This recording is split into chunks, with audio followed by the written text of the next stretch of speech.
মেয়েরা একবার সংসারের ভিতরে ঢুকে পড়লে আর মনে হয় মৃত্যুর আগ পর্যন্ত কখনো বের হতে পারে না, এটাই বাস্তব সত্যি। সো হ্যালো এভরিওয়ান, আসসালামু আলাইকুম, welcome to my new another mini blog. আশা করছি আপনারা সবাই অনেক বেশি ভালো আছেন। আমি আলহামদুলিল্লাহ অনেক বেশি ভালো আছি।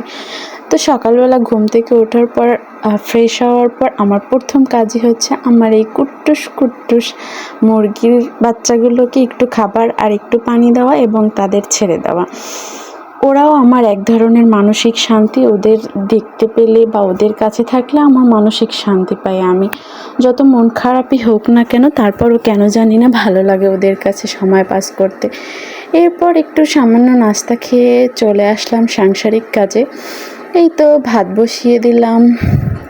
তরকারিগুলো কাটাই ছিল, আমার শাশুড়ি আম্মা কেটে রেখে দিয়েছিল।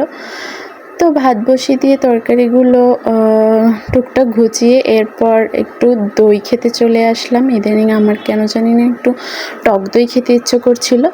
তো তারপর এই তো বসে পড়লাম। এর ভিতরে ঝুম বৃষ্টি শুরু হয়ে গিয়েছিল। তো ভালোই লাগছিল গরমের ভিতরে বৃষ্টি, টক দই, মানে মোট কথা আমার একদম মন মতনই হয়েছিল। এদিক থেকে অনেক ভালো লাগছিল। দুপুরে রান্নাও চলছিল আর একটু মানসিক শান্তিও মিলছিল। মেয়েরা একবার বিয়ের পর সংসারের ভিতরে ঢুকে পড়লে আর মনে হয় কখনোই বের হতে পারে না, এটাই বাস্তব।